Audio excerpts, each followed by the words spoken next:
Hola a todos y bienvenidos a un nuevo episodio de Apuesta por el Mundo Exporta. Mi nombre es Camila Rivera Ampuero. Es un honor para mí compartir con ustedes este proyecto.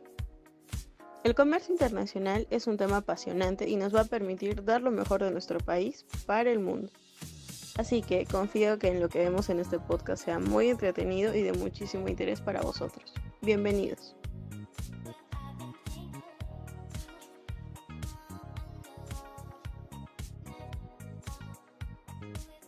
En este episodio, Agua, Tierra y Aire, hablaremos sobre el transporte y cómo este va a ser la clave del éxito para nuestra exportación. En Perú existen muchísimas empresas que se desenvuelven en cuanto a exportación y aún más las que desean unirse a la oferta exportadora peruana. Una de las grandes preguntas que tienen es qué papel cumple el transporte en la exportación y si es de vital importancia la elección correcta del mismo. Aclaremos aspectos generales acerca del transporte en la exportación que quizás algunas empresas no conocen, y para esto tenemos a nuestro invitado, Lenin Ahab de la Fuente, quien podrá ayudarnos a resolver todas estas dudas.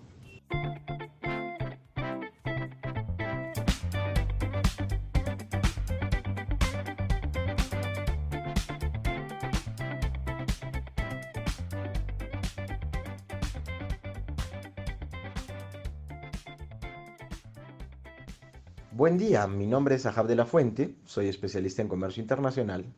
Es un gusto estar aquí resolviendo sus dudas y compartiendo conocimientos para ayudar a las personas y futuras empresas exportadoras.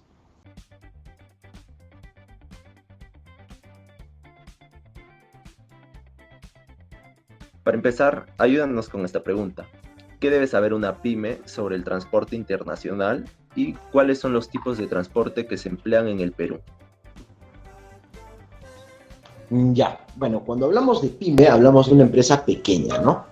Una empresa pequeña que de repente está empezando con poco capital, tiene un régimen tributario diferenciado a un régimen general, entonces tiene ciertos recursos limitados. Todas las operaciones de comercio internacional tienen necesariamente que ser realizadas utilizando un transporte internacional. ¿Por qué digo transporte internacional? Porque no podemos confundir el transporte terrestre, aéreo o marítimo nacional, quiere decir aviones o camiones que circulan dentro del territorio nacional y solo dentro del territorio nacional, con el transporte internacional. Porque el transporte internacional son medios de transporte que van de país a país, ¿no? Su principal objetivo es el transporte de mercancías y personas de diversos países, ¿no? Entonces, lo primero que tenemos que saber es eso, diferenciar el transporte nacional y el internacional. Para el transporte nacional, nosotros tenemos autorización del Ministerio de Transportes y Comunicaciones y nada más. Pero para el transporte internacional, aparte de la autorización del Ministerio de Transportes y Comunicaciones, se debe también tener autorización de la aduana. ¿Por qué? Porque el transportista internacional también tiene deberes y obligaciones, ¿no? Y tiene que responder ante la administración aduanera por el incumplimiento de esos deberes u obligaciones que pueda incurrir, ¿no? Imaginemos de que no llevó la mercancía se deterioró, se perdió, hay un perjuicio para el operador de comercio internacional y este perjuicio debe ser supervisado por el Estado, ¿no? Los transportistas internacionales utilizan un documento muy importante llamado documento de transporte, ¿no? Este documento de transporte tiene 3 nombres diferentes dependiendo del tipo de transporte. ¿Por qué es importante este documento? Porque este documento es el que representa el contrato de fletamiento, el contrato de transporte, y no solamente eso, sino que también le da al portador, al poseedor de este documento, la titularidad de la propiedad de la mercancía transportada, ¿no? ¿Qué quiere decir eso? Quiere decir de que si yo soy el importador de vehículos, supongamos que yo soy un importador de vehículos, estos vehículos vienen en un barco, este barco va a tener un documento de transporte en el cual es el contrato del transporte de estos vehículos, pero llegando al Perú, cuando me entregue este documento a mí como importador, va a ser el único documento con el cual yo voy a poder acreditar la propiedad de esos vehículos, ¿no? No lo acredito con el contrato, no lo acredito con el pago, sino lo acredito con este documento. Por eso es muy importante tener el conocimiento de este documento. Ahora tú me preguntarás, ¿cómo se llama este mágico documento? Este documento se llama Bill of Lading, o BL, ¿no? El Bill of Lading es el documento de transporte marítimo, solamente se utiliza en el transporte marítimo, ¿no? Si es que yo realizo un transporte aéreo, este documento va a cambiar de nombre, pero en esencia va a ser el mismo. En el transporte aéreo este documento se llama Airwheel Bill, o carta porte aérea, ¿no? Y en el transporte terrestre se llama carta porte, ¿no? Entonces, el comercio internacional puede ser tanto aéreo, marítimo, como terrestre, y tiene que tener este documento, el cual, como ya les dije, es el contrato de fletamiento y que a su vez es un título valor que acredita la propiedad de la mercancía transportada, ¿no? Una de tus preguntas también era, ¿es un servicio que puede externalizar o asumir indirectamente? Yo creo que esa es la regla general, ¿no? O sea, si uno va a exportar, supongamos, mercancía agrícola, si uno va a exportar papas, cebollas, ¿no? Yo creo de que no va a poder tener un avión para que salga del país la mercancía o un barco, ¿no? Necesariamente esta operación tiene que ser externalizada, ¿no? Incluso si uno realiza pequeñas exportaciones, también lo realiza con una empresa de transporte internacional, ¿no? Uno puede exportar una muestra quiere exportar chompas, ¿no? Quiere exportar chompas de alpaca, entonces lo primero que le va a pedir el proveedor, el consumidor en el extranjero, son muestras. Esas muestras se mandan vía aérea, mayormente, y obviamente al momento de enviar la muestra se contrata, ¿no? con una aerolínea para que realice esta gestión, ¿no? ¿Cómo se asumen los gastos del transporte? Se asumen dependiendo del contrato o del acuerdo que tenga tanto el exportador nacional con el importador extranjero, ¿no? Si es que yo decido de que yo voy a asumir con los gastos, pues los tendré que pagar yo, ¿no? Pero si es que con este contrato quedamos que los gastos los va a pagar el consumidor final en el extranjero, pues los tendrá que pagar él, ¿no? Por eso es muy importante también el uso de los Incoterms, ¿no? Para ver hasta qué punto es responsable uno u otro dependiendo del acuerdo al que hayan quedado, ¿no? ¿Qué transporte debemos emplear? Depende mucho del tipo de mercancía. Por ejemplo, hay mercancías de gran peso y volumen que pueden soportar una travesía vía marítima, ¿no? Supongamos que importamos o exportamos granos. El Perú importa bastante soya, ¿no? Entonces la soya viene en unos barcos grandotes llamados bulk, ¿no?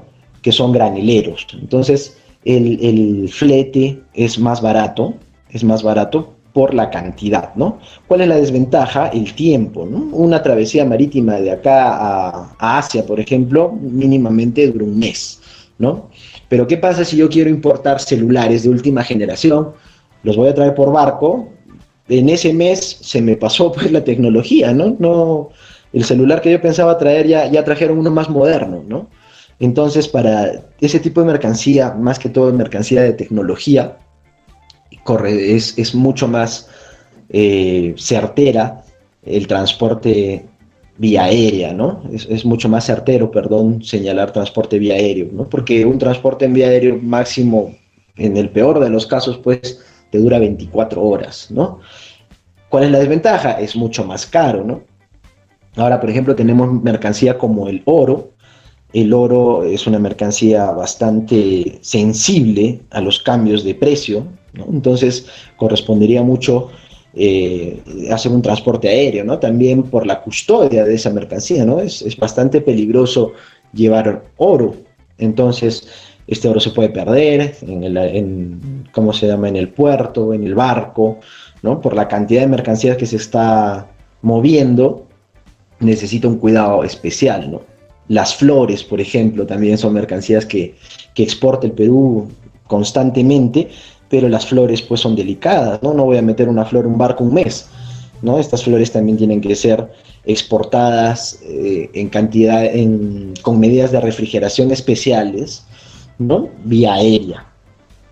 Ahora, si yo voy a exportar, voy a hacer un comercio fronterizo, por así decirlo, Tacnarica, yo creo que lo más conveniente es un transporte terrestre, ¿no? Bolivia, que es un país que no tiene acceso al mar, realiza la mayor parte de sus transportes de manera terrestre. Ahora, si yo realizo un transporte terrestre de Bolivia y quiero sacar mi mercancía de Bolivia a Europa, voy a necesitar mar, ¿no? Estoy utilizando dos tipos de transporte, terrestre y marítimo, ¿no?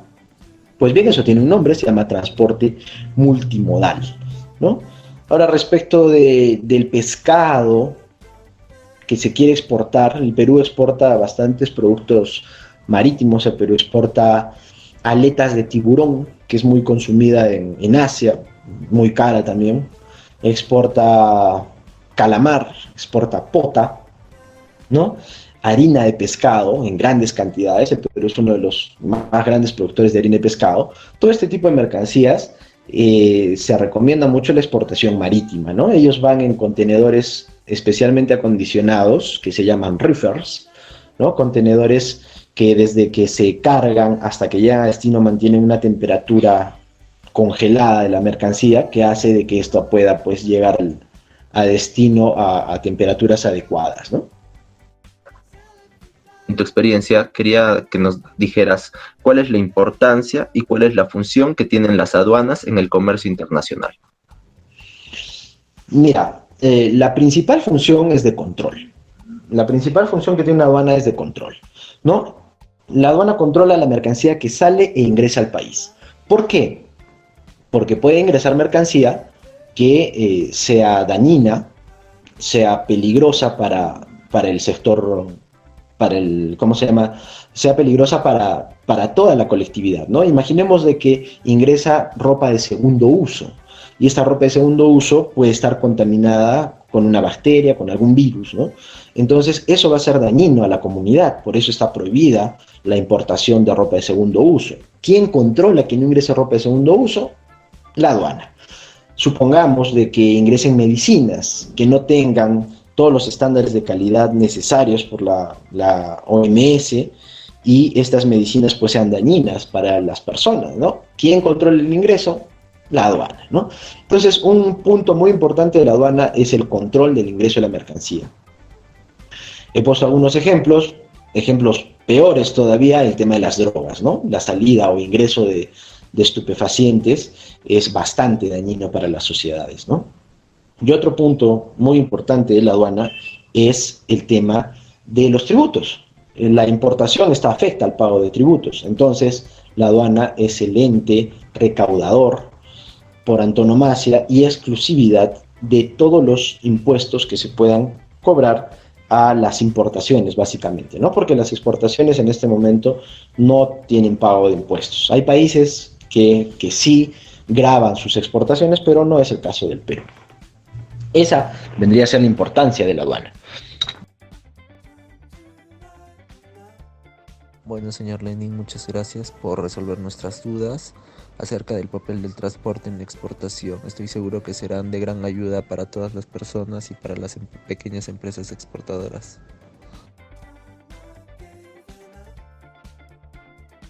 Esperamos en el siguiente episodio Papelito Manda, en el cual conoceremos sobre la documentación necesaria para poder exportar.